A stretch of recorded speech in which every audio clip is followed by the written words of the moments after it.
Bom dia a todos. Vamos iniciar com a nossa prece.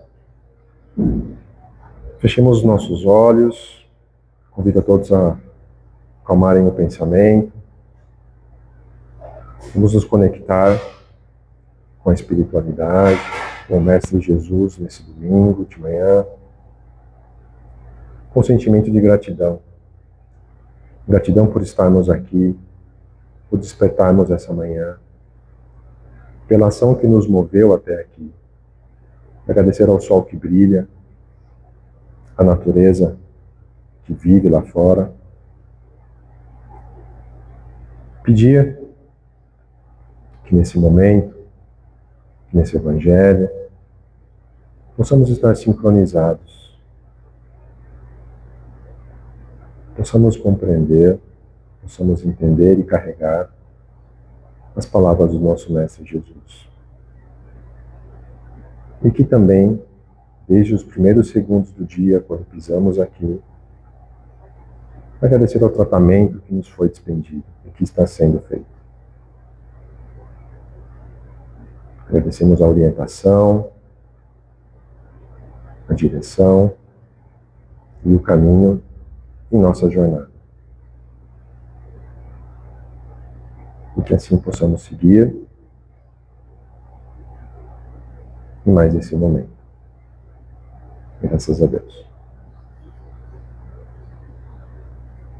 Bom, gente, hoje eu selecionei um tema, o capítulo 9 do Evangelho segundo o Espiritismo, paciência. É um tema que já foi trazido aqui, o Pedro acho que trouxe o ano passado, se eu não me engano, mas é algo que está tão assim latente na vida da gente, né?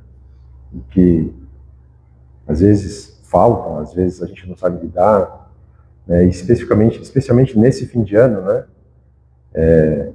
Acho que para mim, é mais para a gente do que o público, né?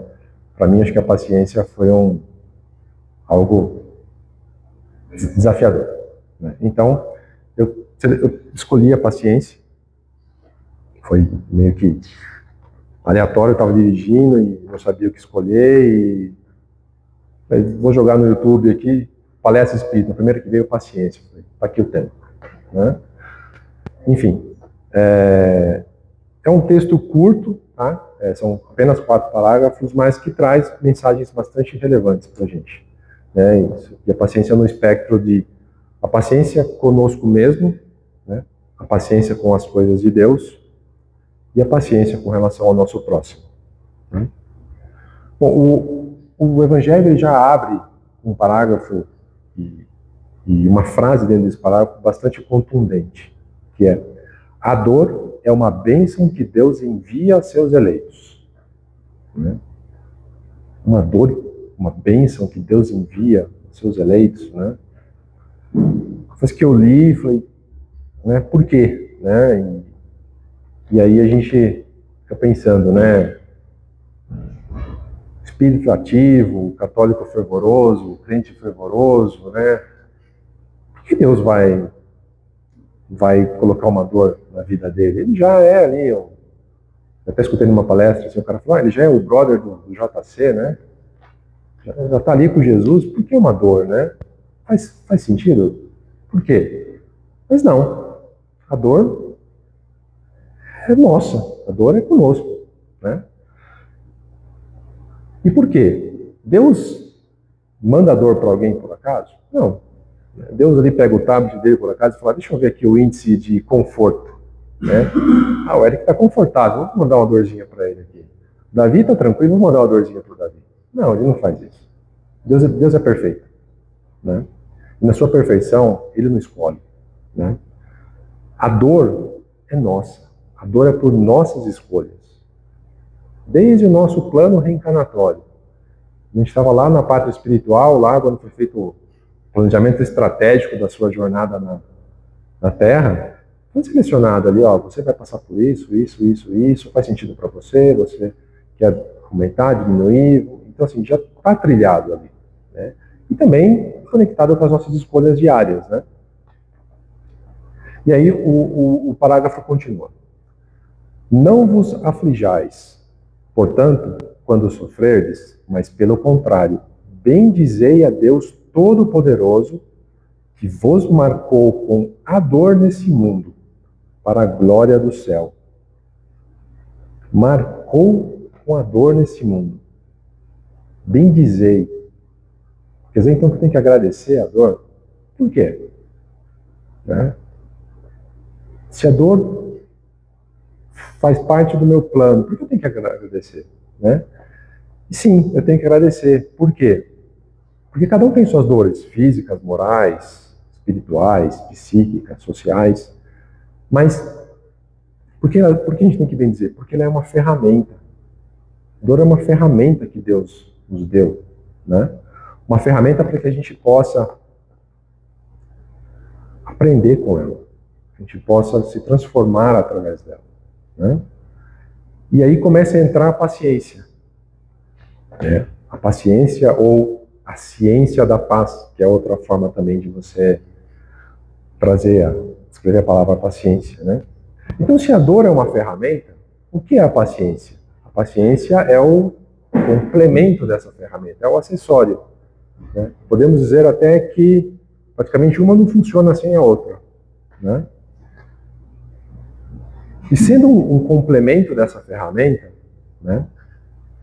Paciência, e paciência para quê? Para a gente conseguir entender, assimilar e progredir nessa experiência de dor, né? No aprendizado, nesse desenvolvimento. Também a paciência ela não caminha sozinha. Paciência não funciona sem perseverança. Então a gente pode falar que a dor, né, tem como ferramenta a paciência e a paciência tem como aliado a perseverança. De nada adianta a paciência se você não perseverar, elas caminham juntas. Né? Mas interessante que paciência é totalmente diferente de passividade. Né? A gente não vai fazer igual o Newton ali, que já tinha um plano, sentou debaixo da árvore, esperou cair a maçã na cabeça dele. Não vai acontecer. A gente tem que agir. Né?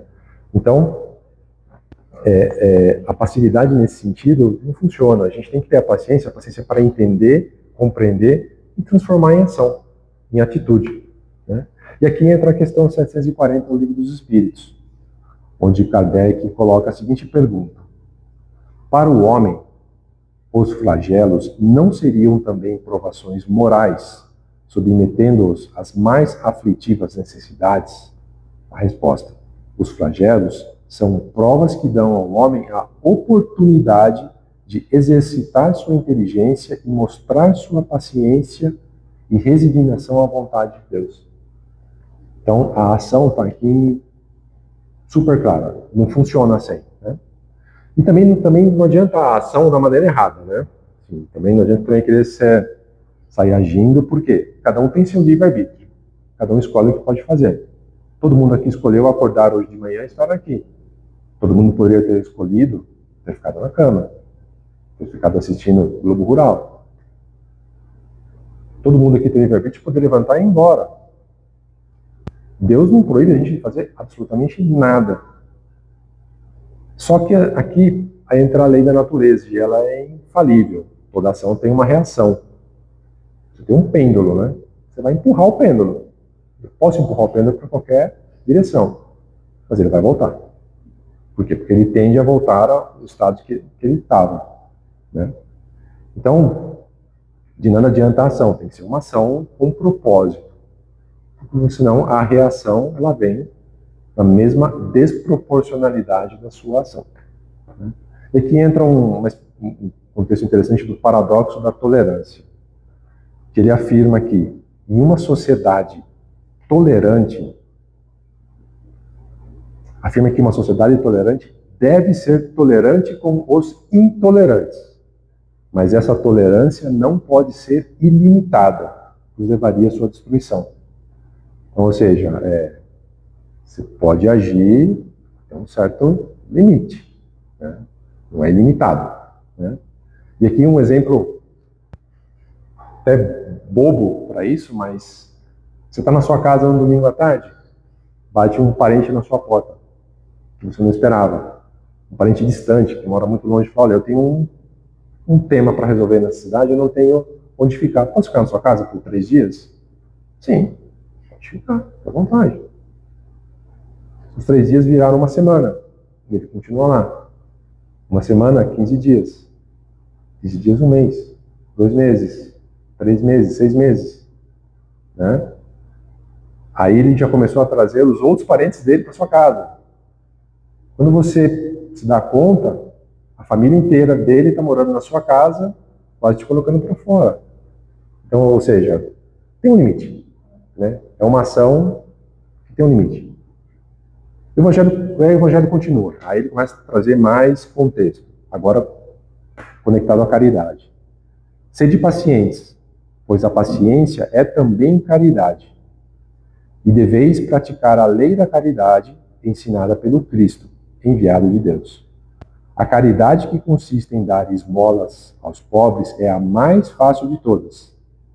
Mas há uma bem mais penosa e, consequentemente, bem mais meritória, que é a de perdoar os que Deus colocou em nosso caminho, para serem os instrumentos de nossos sofrimentos e submeterem à prova a nossa paciência. Então aqui ele traz 2 conceitos de caridade. Ele traz que paciência também é caridade. Pode ser tanto a caridade material ou moral. A material, ela é mais simples, mas ela não é menos importante. Infelizmente, a gente vive numa sociedade que temos muitos irmãos necessitados. Né? E ela também tem seus níveis ali dentro. Né? Uma coisa é você doar aquilo que você tem que sobra para você, é bom, é ótimo, mas aquela pessoa que doa aquilo que não está sobrando para ela, talvez até tenha um mérito maior. Né? A senhora ali que tinha 2 moedas para passar o mês e que mal dava para passar o mês, mas ela doou uma perante a necessidade de um irmão. Né?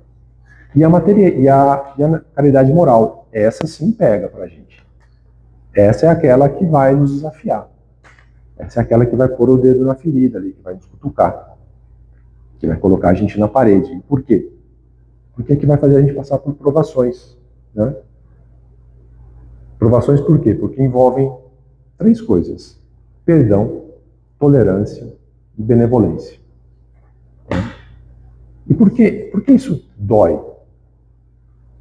Porque é algo que reflete na gente também. É espelho. Né? Aí Kardec coloca que caridade, né, a gente sabe que a base da doutrina espírita é a caridade. Então, fora da caridade não há salvação. Aí entra a pergunta 886, onde Kardec pergunta o que Jesus entende por caridade. A pergunta foi: qual é o verdadeiro sentido da palavra caridade, tal como Jesus a entendia? E a resposta é simples: benevolência para com todos, indulgência para com as imperfeições alheias e perdão das ofensas. Né? E por que é difícil? Né? Porque, ok, benevolência, bondade para com os outros, etc. Indulgência de tolerar as imperfeições do outro. Mas será que eu tolero as minhas imperfeições? Será que eu tolero os meus erros? Né? Muitas vezes a gente, perdoar o irmão. Mas a gente para pensar que também a gente comete erro e a gente é perdoado a todo momento, que muitas vezes a gente nem se dá conta.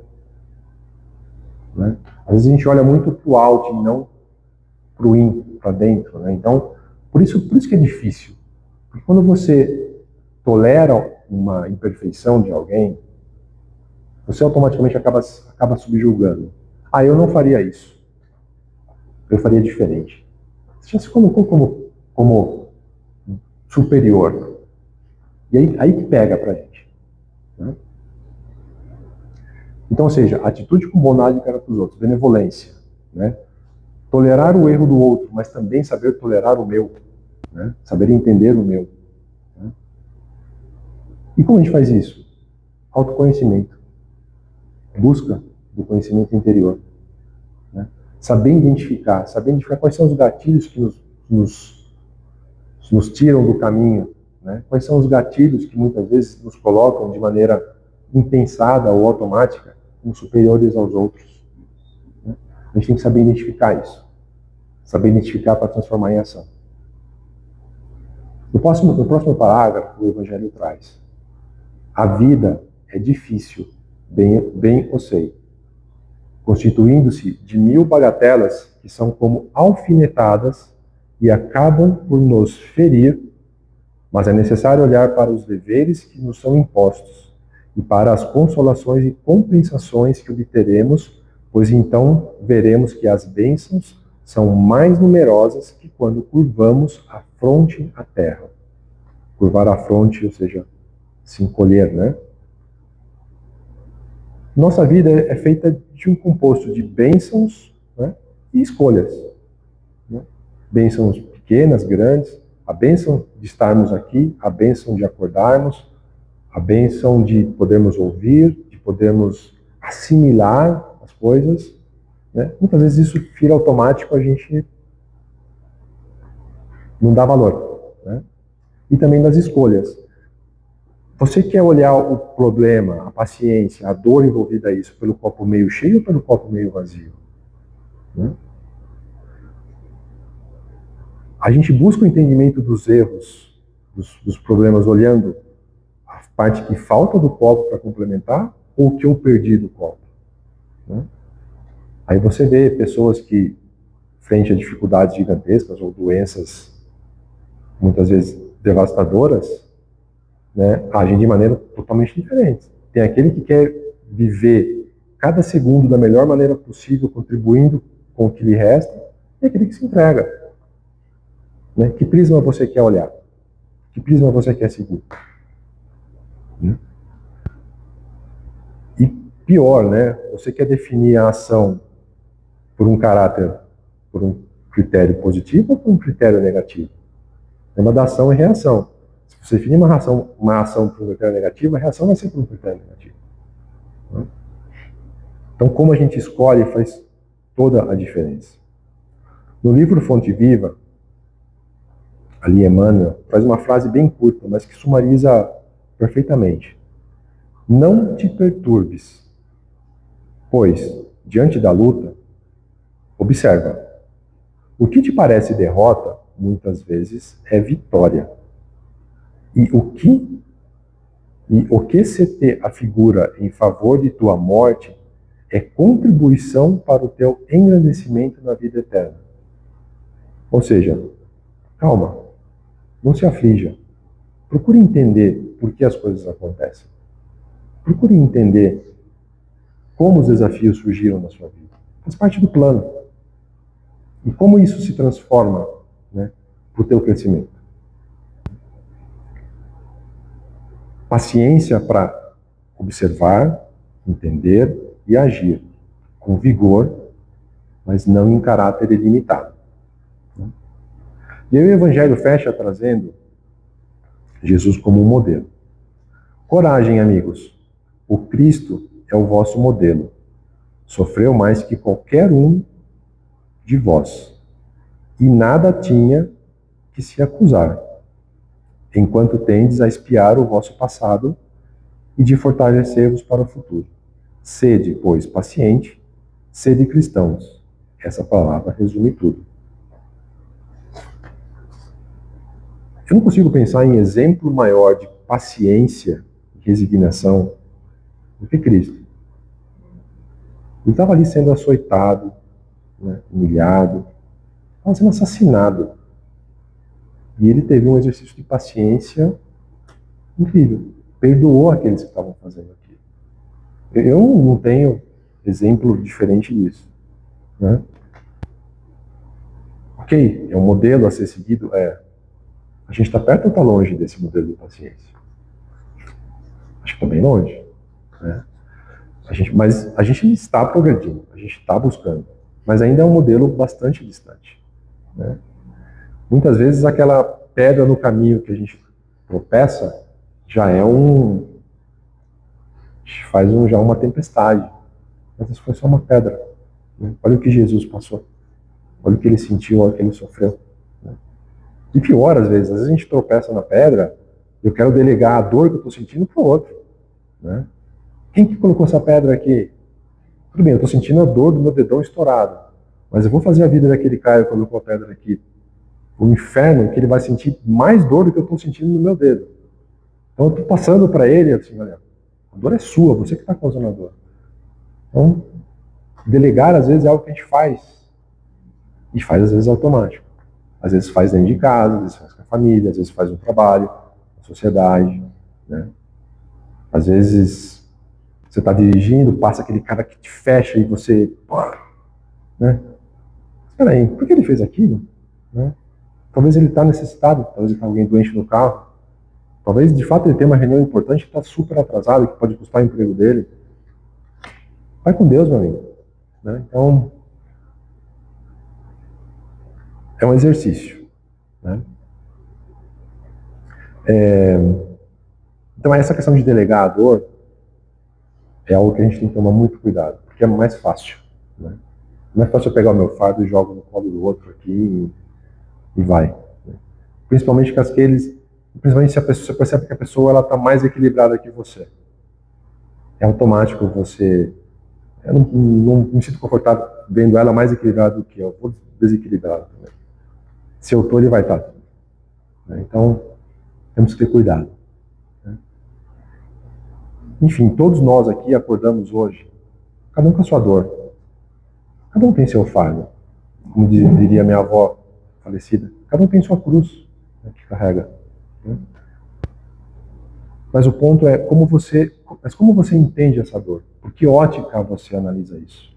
Né? Você está olhando por um caráter positivo, um viés positivo? Está colocando os óculos aí da positividade ou da negatividade? Né? Todo mundo tem. Então, como você lida com isso é que faz a diferença. Porque nosso caráter moral é moldado da forma como a gente age perante essa dor. Né?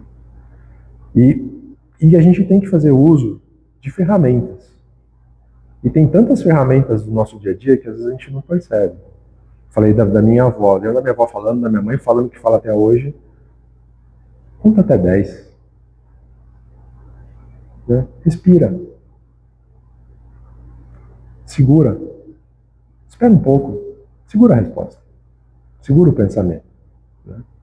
E aí uma coisa, e eu não sabia, uma coisa que eu descobri puxando, descobri numa palestra, da água da paz do Chico. Né? Vamos exercitar a água da paz do Chico. E não é nenhuma água especial, não. É pegar no seu momento de desequilíbrio, de desespero, põe um gole de água na boca e fica com a água na boca até que você encontre uma maior racionalidade, que você se acalme, que você entenda. Né? Vamos usar a água da paz. Né? No escritório eu preciso usar um galão da paz, porque às vezes o gole não resolve. Né? Tem que ter um galão de 20 litros do meu lado. Né? Então vamos usar das ferramentas que a gente tem. Né? Tornam a vida mais leve. Tornam o dilema da paciência mais tranquilo. Né? E é um exercício que a gente faz. Então, meus irmãos, que essas atitudes possam fazer parte da nossa jornada. Né? De conflito de dor, com paciência, com resiliência. Que possamos ser benevolentes, que possamos ser caridosos, perdoar o próximo, principalmente a nós mesmos. Que a gente tenha esse exercício de entendimento de que muitas vezes eu estou causando mais mal ao meu próximo do que ele a mim, e é inconsciente. Que a gente possa seguir esse caminho. E eu gostaria de encerrar com uma oração, é curtinha, tá? Uma oração de Emmanuel, da obra Tesouro da Alegria. Então vamos fechar os olhos, convido a todos a fechar os olhos. É uma oração sobre paciência. Senhor, fortalece-nos a fé, para que a paciência esteja conosco. Por tua paciência, vivemos. Por tua paciência, caminhamos.